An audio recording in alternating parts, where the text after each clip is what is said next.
All right, my name is Rich Schmidt. We're here with Jesse Lange. It's July 2nd, 2024. We're at Lange Winery in Dundee. Jesse, thank you so much for joining us today. My pleasure. First question, why wine?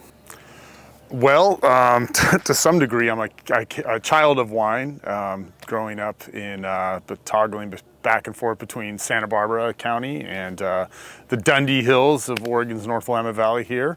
I've just had the opportunity to learn about wine since I was probably 6, 7 years old, and kind of the good fortune and at times the sort of weight of being a part of wine. So yeah, it goes back a long way from as long as I can remember to some degree. Tell us a bit about the early memories of it. Yeah, I think early memories were helping and assisting my dad in helping. I think he just dragged me along to keep me busy, but dragging me along out into Santa Ynez in the foothills of Santa Barbara County, working with Bruce McGuire at Santa Barbara Winery, Rich Sanford of Almarosa, and Ken Brown back in the day. And when that industry was kind of in its infancy, my dad was playing a lot of music and teaching along with Wendy. We're both teaching at Santa Barbara City College and UC Santa Barbara. And my dad was playing a lot of gigs and fell in love with wine, and true to form, being the artists that they are, and unencumbered and sort of assertive artists, they wanted to explore more and endeavor to learn more. So they sort of caught the wine bug, as it were, and started working with wine in Santa Barbara. I think my father was assistant winemaker at Santa Barbara Winery for a number of years. And Wendy was working in the taste room there and assisting, and we started making wine on the mesa there in Santa Barbara in their house and in the garage. And when the California liquor guy came and said, hey, you guys are making way more wine than a family of 4, then you can, legally, you need to either cut back production or go commercial. And I think that's when Don and Wendy started looking at themselves and asking the hard questions. Are we going to do this commercially? And if we want to, what are we going to focus on in terms of the varietal makeup?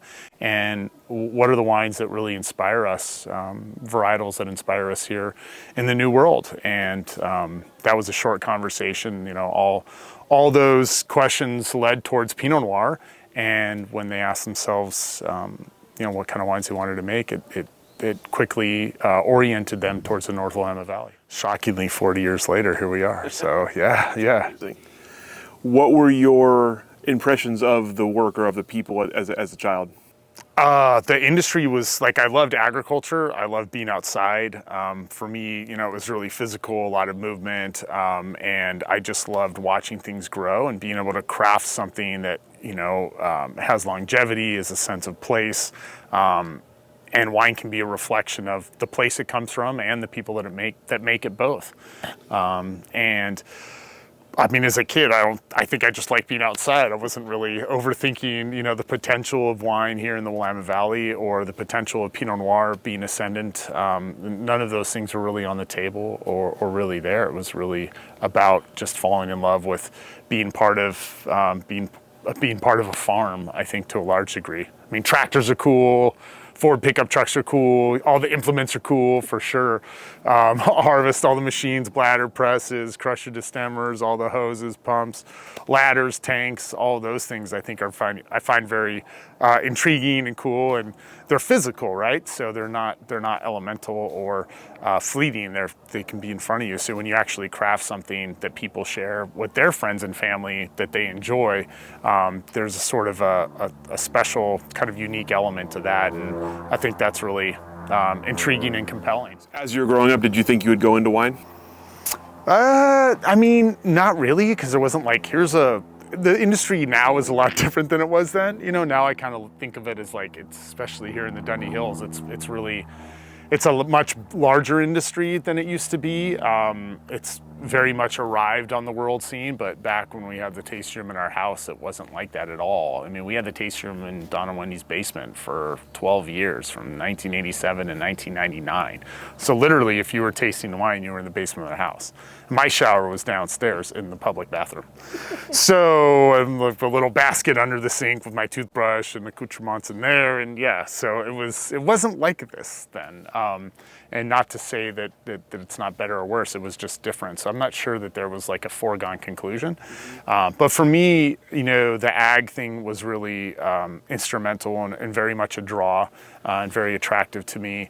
The craft aspect of it. And then I went to school at Oregon State University, and I actually, prior to that, I was in Santa Barbara City College, and I was working harvest at Santa Barbara Winery under Bruce McGuire and Greg Brewer of Diatom fame now. And I had the good fortune of working under those two really spectacular human beings and winemakers, and I was just kind of by osmosis learned as much as I could learn and picked it up and kind of just was incredibly drawn to their side of the craft. And when I came back to Oregon and enrolled at Oregon State, they, being an ag school, there was an opportunity to sign up for a potential scholarship to study wine at our sister school in New Zealand at Lincoln University. And that was back in '99. And I threw my hat in that ring and told that tribunal of professors everything they wanted to hear about how amazing I am and why I'm so qualified. Half of it all fabricated, of course, but somehow I got, along with a forestry student named Carson Hundrup, the two of us were the lucky recipients of those two scholarship opportunities. And so we went to Lincoln University in Christchurch in 1999. And I think when that plane touched down in Auckland and then in Christchurch, that was just go time for me.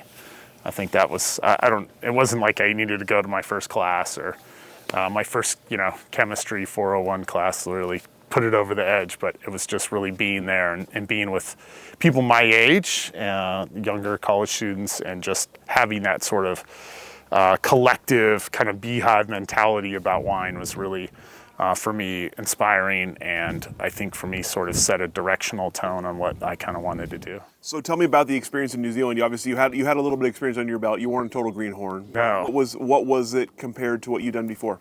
Well, it was academic, right? So for me, it was less hands-on, and it was sitting in classrooms learning and doing trials and experiments in the vineyard for the viticulture, measuring canopy weight and leaves per square centimeter and those kinds of things, and then blind tastings through all kinds of different wines, and really kind of shoring up the academic side of wine for me. I mean, I was always really drawn to the hard work and just the physical nature of making wine. I've always really drawn to that and how to craft wine from vine to bottle, but shoring up my chemistry was really important, and then just kind of the academic side, which sort of gave it little bit of a different perspective and lens through which to see what I was already doing. But it really helped inform me, and certainly made me a better winemaker for sure. At that point, what was your plan? I think really to tell the world the kind of wines that not only Don and Wendy were making here, but to tell the wines that tell the world of the wine quality that the Willamette Valley was making. I thought that was maybe my most pressing sort of mandate, rather than for me to come in and start making wines that rewrote the kind of the qualitative story. No, none of that was true. I really felt like it was critical for us to showcase the potential of the Willamette Valley that, everybody thought was here, but I'm not sure the wine media was recognizing it yet. I mean, certainly, 2024, as we arrive and sit here today, it's like, yes, I think that's a foregone conclusion, but that was not the case in 1987, 1990, or anywhere between, any historical context. So I think for us to have that reputation was earned, and I really felt motivated I felt like an underdog. I felt like we were underdogs, and I still feel a lot of that today, even though that might be a little bit maybe latent or residual, but I just felt like we had incredible wines and the world needed to know, and how can I do that? So what was your first step after coming back from New Zealand? Well, I came back in '99 in the fall, and I went straight to class and then helped my folks out with harvest. Great, amazing vintage, one of which we poured at OPC last week at Pinot Camp. Poured this great horizontal or vertical of older wines, and the '99 was drinking great. Reminded me of that very gorgeous September and October that we had in '99. Super long hang time and just great warm days and super cold nights. And I think the wines have just great vibrancy and classical Oregon Willamette Valley Pinot Noir. So after Oregon State, what came next?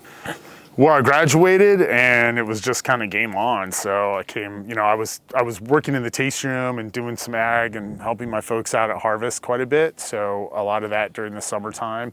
Definitely a workaholic is my MO, and I think being able to just be fully immersed in it was great. My folks allowed me, to some degree, it was by omission, but sometimes I think I had an opportunity to explore different facets of the wine industry, because it's pretty dynamic in what we do here in terms of, like, we have agriculture and we run a farm, we have a production facility, so we create a product from scratch. We have direct to consumer, and they didn't even call it them, but we have a tasting room and retail sales, right?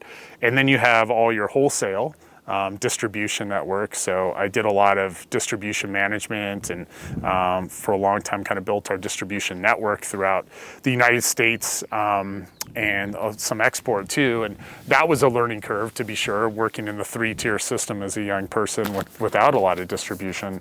But that was a great opportunity to learn. And then of course the marketing side. So there's kind of 5 facets to the wine industry, which, I wouldn't say media management, but all the critics and how you position your brand in a way that I think maybe reflects the brand to its highest ideal and order.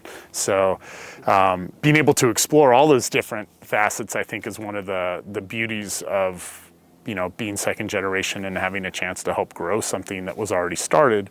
But a lot of the events that we have, like Oregon Pinot Camp, are just sort of an outcropping of like-minded individuals getting together and creating something from scratch that really superseded the work of individual talents, right? It cannot be done on their own, but really collectively. And I think that's a great story of the Willamette Valley. Tell me about kind of finding your own passion for wine. Obviously, you mentioned it was your parents' passion first, and you grew up with it. So tell me about just kind of discovering your own passion for it and educating yourself on kind of like a palate consumer level. Yeah, that's a great question, Rich. I think, everybody has their own way into wine, and I think when you start exploring the world of wine, it's just so fascinating. You can learn more and forget more than you could ever really retain. And I think it's that sort of journey of being able to taste place, right? Which is credible. Like, every bottle of wine's a time capsule in both time and place. And I'm not sure there's any other beverage that has that capacity to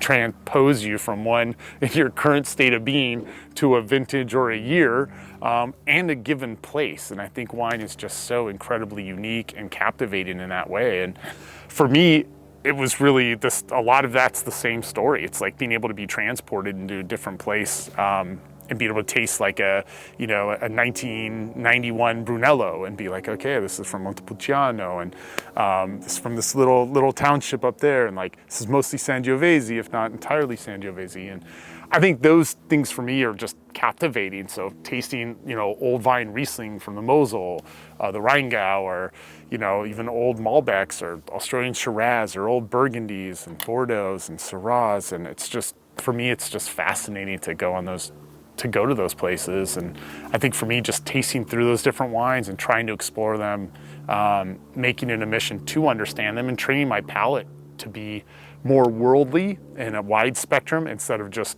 very categorically narrow in terms of Willamette Valley Pinot Noir is really, I think that's important as a winemaker, but I think that's one of the things that makes, wine just so fascinating and cool, is its ability to connect you with different times and places. So for me, that journey never ends, because I think it's critical to keep, like I said, that spectrum wide in terms of your tasting palates. So for me, really, that passion is something that, compare and contrasting your region with other regions and learning too. I think for me, just like Oregon Pinot Camp and Mackenzie behind you, it's like coming to OPC, it's like really cool to be able to taste different wines from these sites, learn about them and what makes them different, right? So like, I think it's sort of a journey you're always on, and I always think of a quote. It's like, good poets borrow, great poets steal. And I love that quote, because it's like, how do you take a little nugget, and stealing might be a little, assertive, but how do you take these little nuggets and make them your own, include them within your program and grow them into a way that makes your products better and more transparent, and qualitatively better. And I think for me, that's always like a real draw. Tell me about the state of the Oregon wine industry when you kind of came into it as after Oregon State. What did it look like in the kind of early 2000s? Yeah, it seemed like, the 94 and 98 vintages were two like pretty important vintages in terms of like Oregon, Willamette Valley wines kind of hitting the worldwide map in some degree. You started getting more of that sort of like Richter scale blips on the radar, bloop, bloop, or, sonar blips, bleep, bleep. You started getting a little bit more play. I mean, we hadn't, I think, arrived yet, but I think you started getting more newsworthy kind of like media attention for our region. So I think there was like developing, but that was a really exciting time too. I mean, we had like the Dundee Bistro, and I had a lot of friends that were my age, and I wasn't married with kids yet. So I had just an opportunity, like I wasn't as settled. So I was able to like go places, and I had the freedom to just like, let's go over there in the afternoon and go do this in the afternoon and go visit these people. So I was a little bit more out and about in terms of tasting different wines. And that was really fun. We did like the softball tournament in the summertime where different wineries like field a softball team, and like that was great. We did the ping pong tournament, and just that was really fun. And then we started doing a lot of serious things too, like starting the Dundee Hills Wine Growers Association. And that was myself and Ashley Bell and Kathy Stoller and Allison Sokolblosser and a host of other folks that got together and just created this Wine Growers Association out of scratch. And to some degree, I felt like we were a bit young to be doing that, but I was like, well, why don't we, we're the Dundee Hills AVA. We need a Wine Growers Association.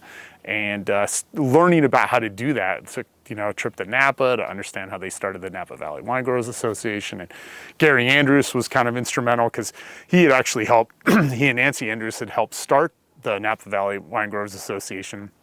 I got a great story about Gary when we held our first dues meeting for the Dundee Hills. And, we were like, I was thinking about this just the other day. We were like asking people for money, and Gary in his truest sense was this big bombastic personality, right? I'm sure you've heard through different interviews, and he was really supportive. He's like, you guys go do it. And I remember people were like putting down, $1,200, $1,500, $800. So different size wineries were putting in cash. And Gary got up there, came in probably late to the meeting. It was at DuPont actually, and he came to the meeting.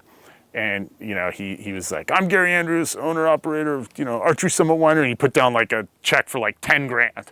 He's like, these kids are starting this Wine Growers Association. They need all the help they can get. Damn it, you guys buck up. And he put the check down and he walked out of the room. It was like everybody was kind of stunned and gracious and happy, but it was just a great kind of like moment of like, okay, well, we got some momentum, we have some inertia, and that was really cool to help start that and learn about how to create an organization like that from scratch. Like a 501(c)(3), right?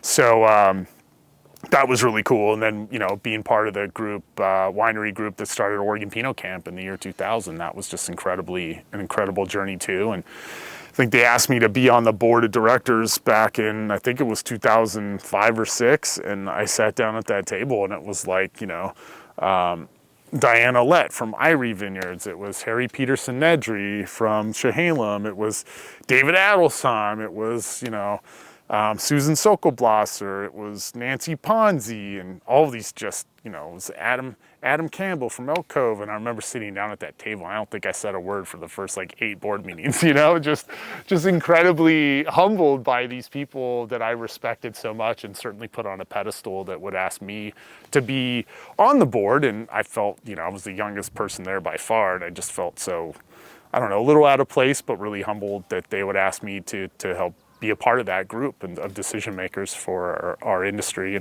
And that was a really cool moment for me in my career. I felt like I had done enough good things that maybe some people had recognized the contributions or talent or at least interest in, in the work ethic that I had. So talk about the Dundee Hills Wine Growers Association first. Why the need for that association, and what was the goal? Yeah, I think the goal was to just be, continue to, at its heart, I think it's a marketing organization, but we have we have the wines and the fodder to back it up. And I think at that point in time, I felt like we were sort of, and I say this, the first concentric circle of Oregon wines, being started here in the Dundee Hills with the Lett family in the 60s. And a lot of the preeminent wineries here and a lot of the founding wineries are right here too. So, that first sort of like drop in that Willamette Valley pond of wine, and this is sort of that epicenter.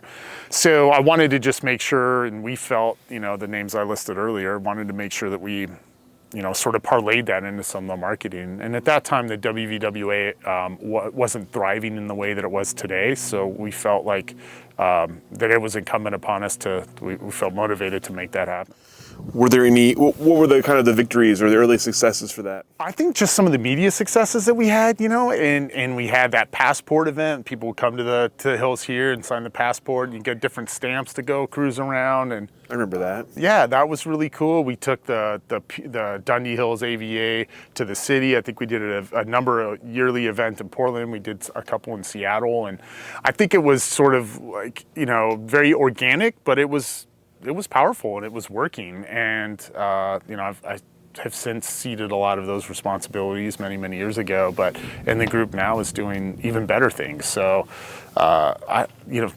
things are amorphous, they change and evolve as they should. And I think at that time, it felt like a necessary thing to do. As part of that, just telling people the story, and like now I think, $100 bottles of Dundee Hills wines or Willamette Valley wines, that's just taken for granted, but that wasn't the case back then. Even $50 a bottle was seemingly high, and now nobody seizes of that. But it's a lot because of the work that we did, and building. And I often say this too about my folks, like Don and Winnie didn't just help build a brand, we helped build a category in the world of wine, and we helped build a category called Willamette Valley Pinot Noir, and that's the hardest thing to do in the whole world of wine. It's to build a category where every wine list has to have that category. That was not the case in 1987 or prior, or even after that. Oh yeah, Oregon wine. Yeah, I've tasted a couple, and now you can't go to any fine dining restaurant on the planet without having a category called Willamette Valley, Oregon. That's rad. And that's a paradigm shift too. Those aren't small things, X number of restaurants, X number of SKUs within the restaurant in a category, right? That matters for the industry being able to showcase what you have on a worldwide scale. Talk about Pinot Camp a little bit, as you mentioned, just wrapped up last week. Yeah. You were on the board for quite a while. Yeah. Tell me about the need for Pinot Camp. Why was it created? What was the goal? And tell me about some of your successes with it. Yeah, OPC is probably the organization that's most near and dear to my heart, in that, that the impetus for starting that organization was,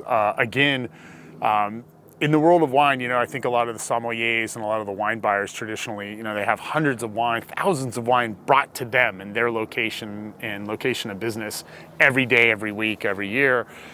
But going to a place is a totally different sensory experience, and unforgettable when it's done correctly. And I think in the Willamette Valley, there was very few national sales managers back even in the year 2000. That was just another title you had as an owner, operator, winemaker, vigneron, tasting room manager, and national sales would be just added on to this list of responsibilities. And I think OPC was just a great opportunity for us to really kind of flip the switch on bringing people to the Willamette Valley instead of going out, because it takes a tremendous amount of energy and expense to go out, especially when you're leaving your farm, especially when you're leaving your winemaking and bottling and all your barrels and everything else that you have to do. So bringing people here, I think, was such a great opportunity to make sure all the best buyers in the world came to the Willamette Valley for 4 days to get the fully immersed experience in what we're doing. And that was the impetus for it, and of course to drive sales. But how do you tell the story and bring all the 275 wine buyers and influencers, now they call them that, here, right? Have them immersed in what you're doing, the culture, the wines, the land, the terroir, the terra firma, the cellars, the rainy days in Oregon, all that, and then send all these trained acolytes back out into the world to go be gospel telling profits on behalf of the industry, right? And so that's like what's worked, and that's been amazing for our industry, and why Lange Estate's still a part of it, and I've been so involved for the last 20 years is just because of that aspect. And it's so cool to be able to go to go to a restaurant in New York, and the somm runs up, oh, I got this Jory soil, Jory rock, basalt, oxidizing basalt rock with all these piezolites in it that you gave me in the soil event that you narrated and hosted. And it's so cool to have those experiences where people are reporting back to you, and that sort of excitement in the world of wine is really, I think it's contagious. And so when people taste the wines, they're familiar with the wines, they learn about the wines, but then they feel the place, that gets transmitted, and there's a lot of second and tertiary order effects of that happening, right? There's a lot of reverberation through the industry back when people get back home. Mm-hmm. Oh, the hope is that they stay there and not move here to Oregon. Apply for jobs, so we're always like, stay in your markets, please, and go do what we asked you to do. Yeah. That happens a lot. Hard sell, but not too hard. Not too hard, yeah. Just we love you, but don't move here. Yeah. Give us for people who may not be totally familiar with OPC, give us a little bit of an idea, kind of a snapshot of what the week entails and what the main takeaways you want are. Yeah, so Oregon Pinot Camp is it's a 4-day event where the top buyers on the planet come here, congregate here for very organized and fairly regimented 4 days of being in the Willamette Valley. Day 0 is a bit of Chardonnay and Dungeness crab, so that's very terroir-driven crab Dungeness from the Oregon coast with a bunch of Willamette Valley Chardonnays. Super delicious if you can get the crab smell off your hands with the little wipes and stuff, but it's so good, totally worth it. And then there's a Riesling revival that I think is held at Elko and Adam Campbell's pool, which I've never been invited to. Thanks, Adam. But that's delicious and cool. And then the next day, Jason Lett gives this whole open welcome speech for all 280 guests, and every winery, all 52 wineries, has a principal there. They introduce themselves in the winery, their AVA, move on.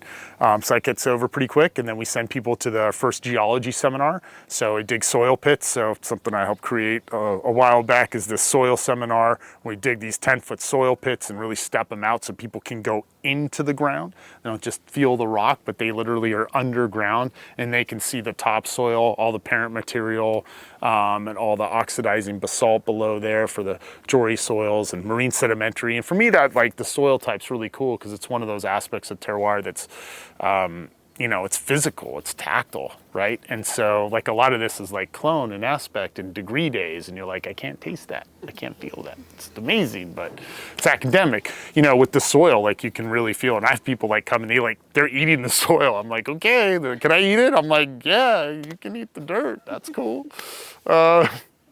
So the geology seminar is wild, and then we do a sense of place seminar in the afternoon that sort of builds on the geology seminar, where we taste the 3 hillside soils in Willamette Valley, be it volcanic, marine sedimentary, and windblown loess soils. And then the next day is followed by a biology seminar in the vineyard. And we have 70 different winemakers and vignerons and moderators at all these different seminars. So it's a lot to manage. And along with Carrie Kalkasher from Ponzi Vineyards, the two of us ran all the curriculum for the last 2 years. So managing and herding all those cats is always a year-long endeavor and very fun. But the biology seminar is awesome with all these different stations that people go to and learn about different aspects of the farming, the season, vineyard layout, biology, the topsoil, canopy management, everything else, harvest logistics when we get into the picking season into September, October. And then that's followed by 2 different wine seminars where they do hunting the great whites. So that's a flight of Pinot Gris, a flight of Chardonnay, and a flight of mixed whites. So be it Riesling, Aligoté, Gewürztraminer, Pinot Meunier, Pinot Blanc, there's a whole flight there. And then there's a different variations of style for Pinot Noir seminar, which is really cool. People talk about different styles. So really compelling stuff in an academic format, but enough give and take on the Q&A that people feel like they're not, it's not just, professorial like a lecture. It's really, I think, collaborative, but very educational. It's a beautiful mix of of sort of edifying and fun. Yeah. And then followed in the afternoons and evenings by grand tasting. So 25 wineries each night pour, and then there's a grand dinner. The Sioux Horseman dinner on the first night, and then our grand final dinner on the last. My father, Don Lange, plays the Oregon Pinot Camp song, which is a huge hit. It's big, goes viral. Maybe Mackenzie knows. And super fun. That's super cool. And he performs that every year. That's just a great takeaway for send off for the campers. Yeah. You talked about kind of enthusiasm being contagious from that. What are, I guess, on a sort of a factual level or a marketing level, what is it you want people to take away from Oregon? Yeah, I want them to recognize the fact that we're making not just good wine here, but world-class wine. And it's a hard thing to articulate or to define, but I think wines that have a tremendous sense of place and are qualitatively, among the best of the world, that's what I want people to recognize, and not only do we have and live in such a beautiful part of the country and the world here, geologically speaking, it's fascinating from our different soil types, the different hillsides here, being at the 45th parallel with our cool climate. I mean, you can make a great case that this is the best place to grow Pinot Noir and Chardonnay on the planet. Now there are handfuls, I've heard of other places and regions that grow those varietals, but the Willamette Valley has to be among that group. And like I say with our own brand, I don't want us to be the MVP every year. I just want to be in the All-Star game.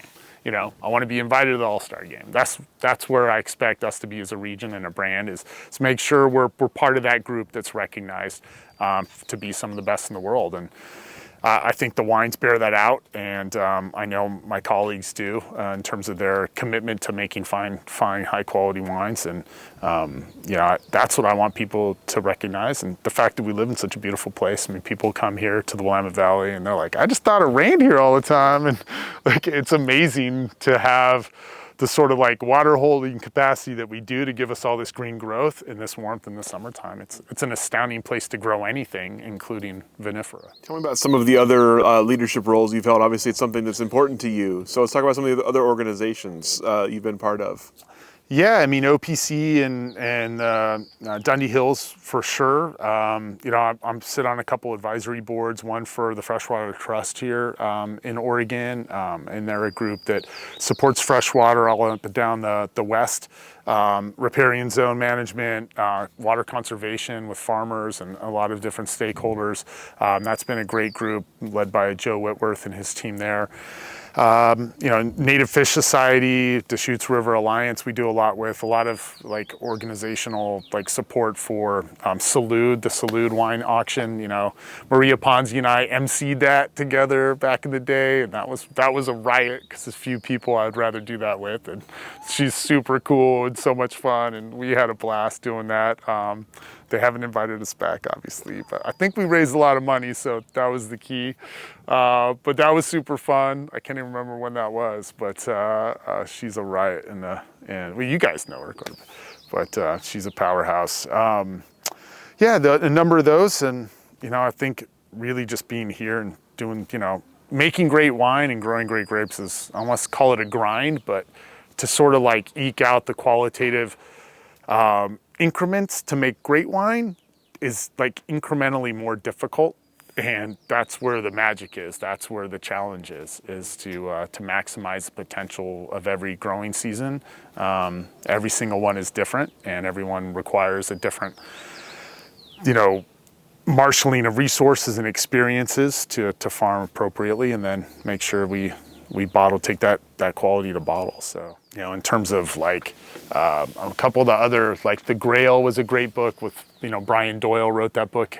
He was a professor at the University of Portland and ran their program there for a long time, and world acclaim for their University of Portland magazine. And unfortunately, Brian passed away a few years ago due to brain cancer.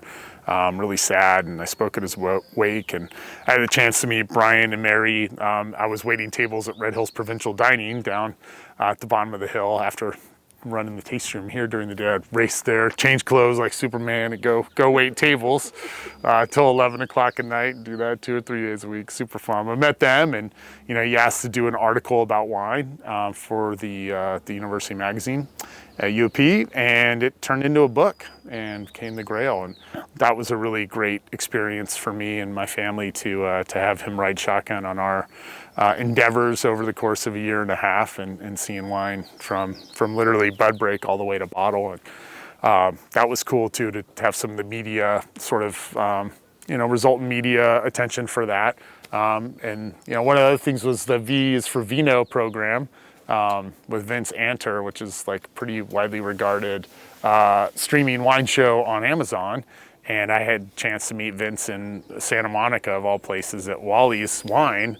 And a buddy of mine who actually married me on this property, me and my wife Jessica, was our officiant, is a good friend who lives down there. And we went out for a glass of wine, some stuff to drink, and we ordered a bottle of Chablis and ordered some food. And this guy came to the table, and he was a somm, and it was a slow day, and he started rapping. And my buddy Cortez is always like bragging about us because he's super proud of me and us, and almost to a fault at times when you're out at a restaurant. But he's like, "That's my buddy Jesse. He makes wine in Oregon." I'm like, "Shut up, man. Can we just drink the Chablis and just chill? I don't want to talk about wine right now."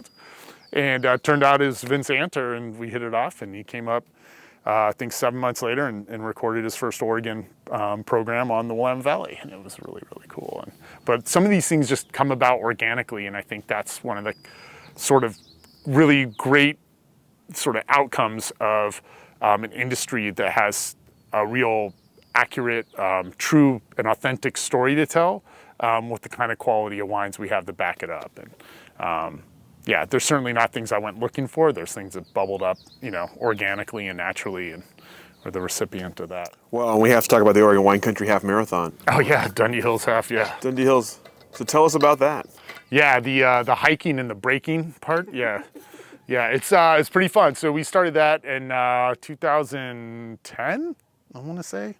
Sounds about right. And Chris Nagy, she was running the hospitality department at Archery Summit Winery, and she was on the board for Dundee Hills Wine Growers. And she was asked at a board meeting if we would consider doing a race in the Dundee Hills. And we were like, "Great, you do all the work, and we'll take a look at it."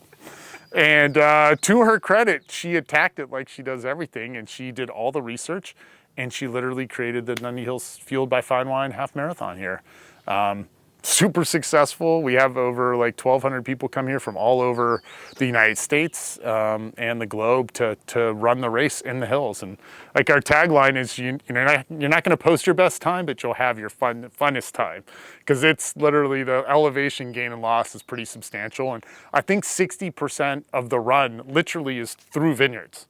So we've actually had people run through our vineyard here at Lange Estate, down the hill to the bottom at 500 feet, back up. We put like a sprinkler system in the porte cochere over there, and like a water station, and like no wine during the race. And yeah, you can run a half marathon. You do the 13 or the quarter marathon too. So, and then down at Billet Park at the bottom of Dundee, where the race begins. And there's a big wine tasting tent down there, and I'm shocked at how many people drink like high-end Chardonnay and Pinot Noir in big, Oregon Pinot Noir glasses at the end of running a half. Like, it's astounding to me. But I was super incredulous, and then people did it. And I was like, wow, that worked. So go us. So shout out to Chris Nagy for sure. So with events like that, or with events or organizations like that, tell me what that reflects about the Oregon wine industry. I just think it's another telltale sign of an industry that's, collaboratively, all about rising tides and less about individual boats. And I think that's been a key to our success. It's the real reason that I was so motivated to help establish or contribute to a lot of these organizations, is because that ethic was very much infused not only by my folks, Don and Wendy, but by my colleagues and a lot of the people that started this industry. We are beneficiaries of people like the Letts and the Sokol Blossers and the Ponzis and the Campbells that were eking out this, starting this industry back in the 60s and 70s. Of course, we came in the 80s, and that ethic was already there. But I think for me, it's really important that gets paid forward. regardless. Like we're Team Oregon, and I think when I travel and do educational events and proselytizing, for lack of a better term, I don't just talk about our brand. I really try to espouse the high points for the Willamette Valley on the whole. And it's not just like, it's not hearsay. It's really important that we do that because we're here to talk about our region, right? And that's a big win for us. Collectively. So I want to back up a little bit and talk about you a bit more and your kind of your path here. So tell me about after coming onto the team at Lange after school. Tell me about kind of your growth within the organization. Yeah, having the opportunity to learn different kind of aspects of it has been really fun and I think challenging. To be finishing up bottling and leave on a red eye to fly to Florida, do a presentation in the morning, and kind of just a crazy schedule, I think has made me feel a little bit like peripatetic and just sort of like pulled in different direction. A lot of it is, self-doing, like, self-imposed, but I think coming onto the team and learning under my folks, and I don't know if I'm the head winemaker now, and I manage all of our vineyards, which we have almost 100 acres under vine now between our 4 properties, and definitely grown that quite a bit and contributed to that. But I think for me, it helps me be a better winemaker if I know how to farm and I understand how to farm implicitly because I do it and I'm here. And I think like that, you understand the wavelength of a given growing season and a wavelength of every single vineyard and every single block. And for us, being able to tease out that incremental qualitative gain every year because we're learning and applying is really important. So that what I call kind of that information feedback loop has been really important for our brand, and being able to be like a legacy brand at Lange Estate, but also be very innovative in our approach and always never being really, I guess, content to just do what we've always done. And it can be done through all kinds of different manifestations, all of which we trial. Winemakers never experiment, we only trial. So that's always true. So yeah, I think for me, just like my approach is to learn and apply and to collaborate. Like I have a really great team. You can't do anything without your squad, and we have a really great team here at Lange Estate, from our DTC staff to national sales to my cellar and to my farming crew, and a lot of them have a lot of tenure, so that's always really cool to have that level of experience of people that that know your program and institutional knowledge that you don't have to retrain. So for me, I don't really know, like, sometimes what I'm supposed to do. I just try to like figure out where there's areas that need focus, and that's what I have attempted to do. You talked about the growth, additional vineyards. So tell me about how that came to be, and why the move in that direction. Yeah, I just think like as the winery's grown here, and that's been awesome. But we wanted to do it organically in the way that we could increase quality. And subtly like increase quantity too, and just subtly just bring all that up together. Because I think I'm most proud of the fact is we've been able to grow, but we've been able to make better wines every year. And I think that's not a reflection on me, but it's a reflection on my family's approach and the team that we have here. Because that doesn't always happen, as we know, in the world of wine, where you scale and the quality is almost inverse, right? That you see that actually more often than not. And I've been really happy that we've been able to do that. And part of that program is really being able to oversee more of the farming on our estate. So we moved from our first 30 acres here. We bought Mia Block. First 30 acres was purchased in 1987, and we planted that incrementally. The Mia Block was purchased in 2003 and planted 0405 respectively. That's contiguous just up the hill here. The Red Side Vineyard, where I live with my family, is just on the other side of those Douglas firs, but also east facing Jory soils. That's 15 acres. And then our new Lucky River Vineyard down in Monmouth is almost 70 acres. So that was a big chunk. We purchased that in the winter of 2022, and our first vintage of bottling was 2022, later that fall in October. It was the first pick there. So that's sort of established our footprint for the farming. And then we've had the great fortune of working with some of the other top growers in the state, like the Stein Vineyards and Yamhill Vineyards, Stein-owned Yamhill Vineyards in Yamhill Carlton, Temperance Hill, Durant. I mean, Paul and Penny and Ken Durant are friends and colleagues. The Duché family at the world-renowned Freedom Hill. We've been sourcing Freedom Hill since 1990 unabridged, and that's been great to work with them and just almost know that vineyard, you know, almost like we know our estate here. And just some of the other just spectacular vineyard sites here, like Lazy River in Yamhill Carlton on volcanic soils. And there's just so many cool little things. The Nine Bark and Chehalem Mountain for some great Chardonnay and Pinot Noir. And all these just little pockets of incredible fruit to be able to work with. And one of my, like Adam Campbell from Elk Cove, who I've always thought to be a thought leader and a leader in the industry, and certainly a mentor for me. You know, he's like, what's the best vineyard in Oregon? And he always says, the best vineyard in Oregon hasn't been planted yet, because we haven't discovered it yet. And I just think, I love stealing that little, give him credit, of course, but I love that quote. It's like, you know what, I think he's probably right. Like, the best vineyard in Oregon hasn't been planted yet.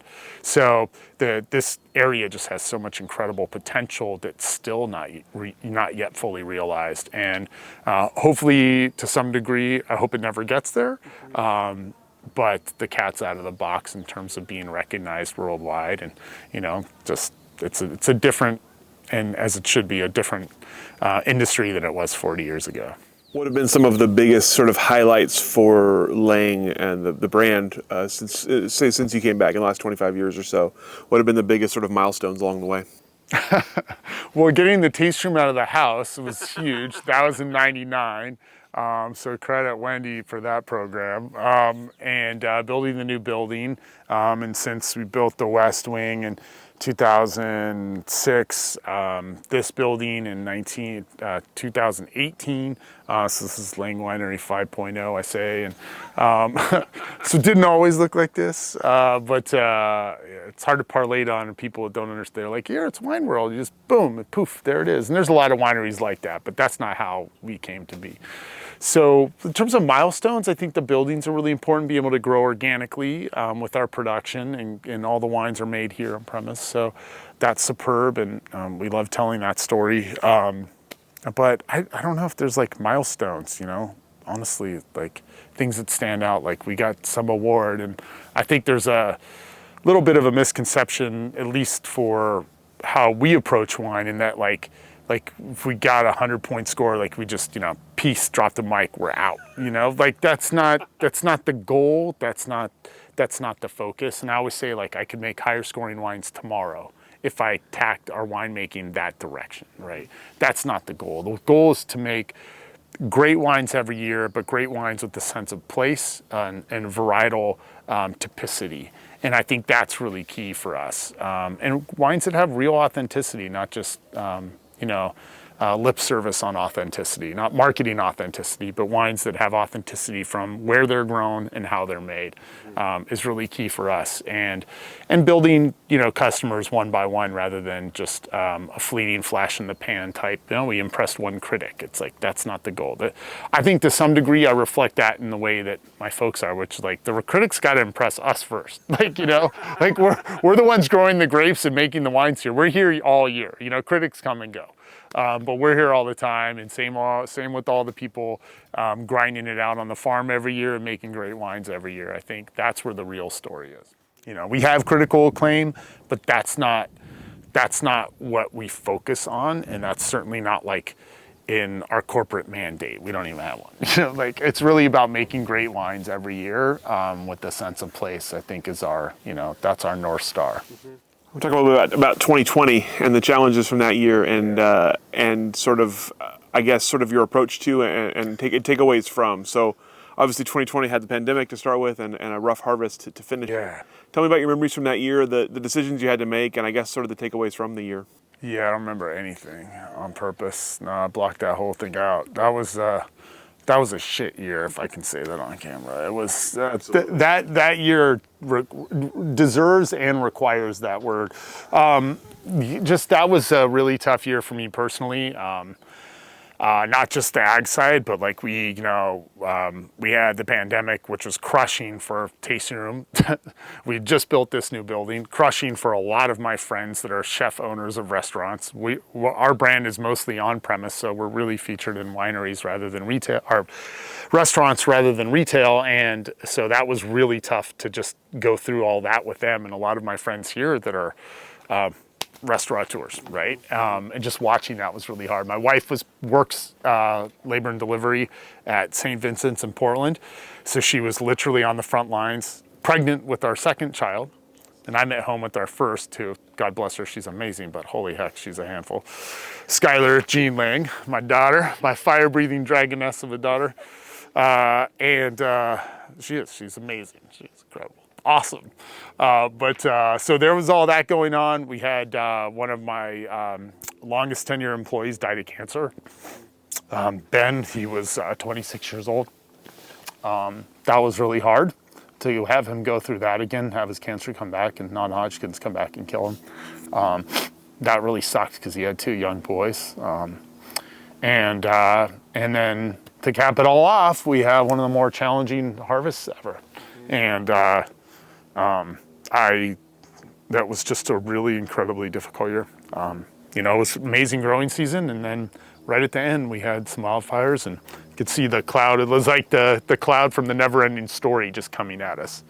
And we were somewhat protected here in the Dundee Hills for a while. Not all sites and not all varietals were affected in the same regard. It was kind of on a spectrum for sure. But that was a really tough pill to swallow, and to try to figure out what to do in real time was probably the hardest thing professionally I'd ever done, and under personally some very trying circumstances. I don't ever want to think about that year again, really. It was that terrible and hard, and I was just trying to make it to the next day, kind of. Yeah. And I know a lot of people had it worse than me, but that's how it felt, because we had all these things happening simultaneously. We had a fire on my property in the middle of the pandemic and in the middle of the fires, like literally burned 3 rows in my vineyard and almost took down our house and almost took down the neighborhood. So that was crazy, helping to fight that in the middle of the night. It was like, what's next? Yeah, really. So that was a challenging year, but again, in terms of the winemaking side, it was another opportunity for the Willamette Valley to show its character in terms of the collaboration. And I was really, one of the things that really was inspiring for me was that the level and communication and people approached the challenge together, and how we shared information, and how we shared data, and how we shared approaches in ways that were not always perfect, but in ways that really helped us together get through a lot of that as an industry and collectively. And for me, that was a real silver lining. Of course, my son, Caden, was a major silver lining because he was born in 2020, and he's just a rad little dude. So I don't know if I want to go through it all again, but I'd definitely do it for him. It was a tough one, man. That's a lot. It's a lot in a year. I mean, it's a lot to handle. Did it change anything for you as you came back from the pandemic, came back from the fires? Was the next year different? Yeah, 2021 was like a godsend. Like, it was just an amazing vintage with great opulent flavors with no challenge. I mean, it was just, comparatively, it was just a spectacular year, and it was a spectacular vintage. So coming out of that was really, it was tough, but it was that was just felt like a shoe-in, amazing vintage, and it was great to get the taste room back open. I mean, it was being here in the Willamette Valley in Oregon. Our state was definitely on one end of the spectrum as an approach to the pandemic, as opposed to like a state like Florida, where I got on a plane, I went to Florida, and went to Key West, and I'm like, what the people? There's like hundreds of people in a restaurant. Like, this is crazy, And I think like that paradigm shift was crazy. So like being here in Oregon and having our tasting room reopen, a lot of the restaurants reopen, was really heartening. And so you felt like momentum was building back for a sense of normalcy. And I'm not really sure even in 2024 that we're fully back, because I think there's a lot of residual from that experience for all of us in ways that, we can define, and in ways that we cannot, in ways that we can metric, and in ways we can't. And it's really, I think, it's a seminal experience for all of us that were more or less adults when that occurred. And 2021 was just like, I was just stoked to turn the freaking page and get on with it. You know, just let's go. Let's go. So yeah, 21 was spectacular. You talked earlier about how obviously the industry has changed and grown up. Tell me about sort of the biggest changes. Obviously, it's much bigger now. But besides the size, what are the other changes you've seen in Oregon wine? What does it look like now in 2024? You know, it's worldwide, right? I mean, that category we talked about earlier is, you know, it's ubiquitous around the globe now. And you have more and more interest from more and more countries, monopolies, buying power, you know, restaurants. And, you know, and then you have the aspect of anytime a place or anytime an industry finds its footing and gets the kind of attention and success that we've had, you know, then there's money to be made, right? So I think we're in 2024, we're in that sort of like interesting new phase of growth and sort of corporatization, which I think is, you know, I have, of course, mixed feelings about. I don't think it's like right or wrong. I mean, I don't think it's that, you know, clear, but it's definitely changing things in the way that, you know, now I think there's more, you know, accountants involved than ever before, right? So I think that's a real interesting dynamic, and more as the wine industry gets more and more consolidated with bigger and bigger players, how do you keep authenticity, craft, and artistry and true farming alive and well, right? I think that's a bit of a challenge. Those dynamics are not always aligned, right? So I think we're fine, but that's an interesting phase that we've gotten into. And then I think, you know, we're well past that point of like, I think first generation families and wineries are kind of like, that's fading. And how is that changing our dynamic? And I think new ideas and new influences are always good, but I think you have to have a lot of those core tenets and fundamental, you know, ethical guidelines still in place to guide. How you got here is important. And then the way in which you arrived here as an industry is really critical.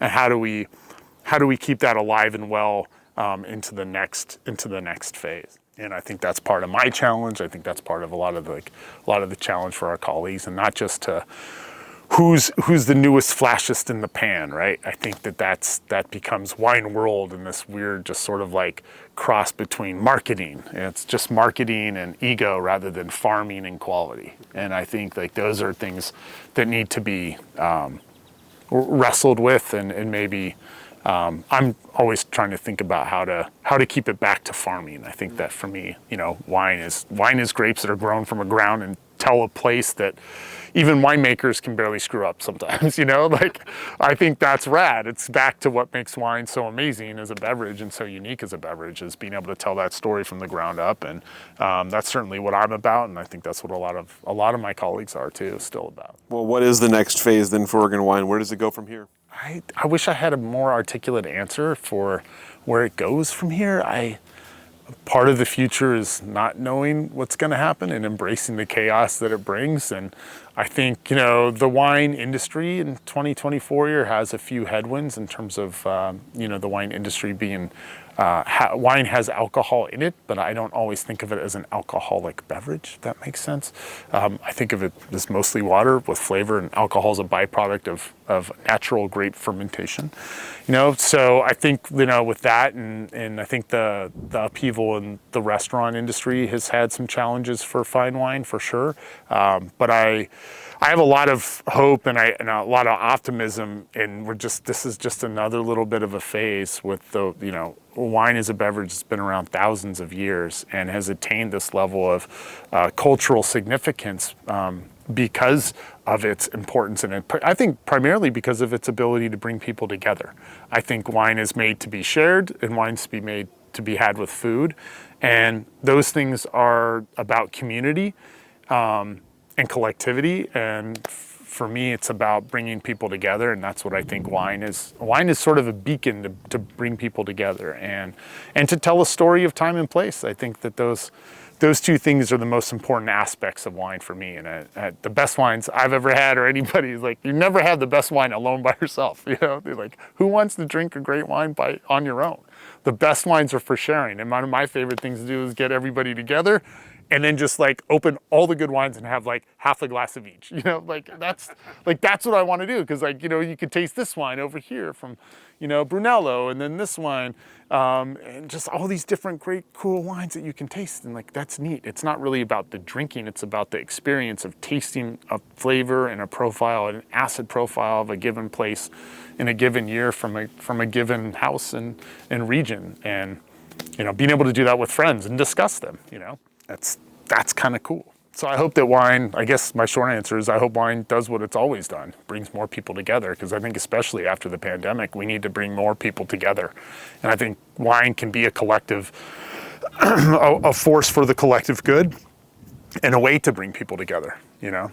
I do believe that it has that capacity and power, if it has any, and we need that more than ever, you know, we really do. As a culture here in the United States, and as a globe, as you know, as the planet gets smaller and smaller, we need to be working together more often to protect what we have and to parlay that to the next generations. I get the proselytizing thing. I see that. I see the firebrand preacher here coming out a little bit. What's next for you? What's on your horizon? What have you not done yet, personally, professionally, that you want to do? I don't know. Professionally, I feel like we've done, you know, I've sort of helped take our brand to the next level in every facet. You know, and personally, like, I think there's a lot more time off I'd like to have. I think that's like, you know, we have the Atlantic salmon flies on our labels, right? All the hand-tied ornate flies. And people think I go fishing all the time, and I don't. So I'd like to make them good on the person that they think that I am. I'd like to be more of that person, you know, instead of this person that I am, which is just a workaholic. So I'd like to do spending more time in the outdoors, and you know, less time like just with the stress of growing a business and growing grapes every year and trying to just keep your eye on the prize of making great wines. That grind never goes away. So I really enjoy that challenge. But yeah, for me personally, it's just spending more time on the water and in the woods. Like, it's really that simple. Like, for a short answer, yeah. And with my family, yeah. All right. That's all the questions that I have for you today. Anything I didn't ask that I should have, or anything we didn't cover that you'd like to? Yeah, I don't even know. Yeah, sorry to almost cry. Anytime I talk about Ben, I knew Ben since he was like 16 years old, and so he was not just an employee, but he was like a little brother to me. His older brother Alfredo still works for us and with us, I should say, and part of Ahivoy as well. So there are silver linings, but that year was hard, and losing Ben still to this day is hard for our whole team. You know, yeah. He's a great kid. He was a critical part of what we did every day in the cellar and the vineyard, and I missed him professionally, but personally too. He's such a good, fun dude, and just so much great energy, and I just miss him. If you guys met him, you'd love him, man. He was so good. Thank you so much for sharing your time with us, sharing your story with us, sharing this beautiful space, beautiful day with us, and we'll go ahead and let you off the hook. Thanks, guys. Yeah, appreciate it.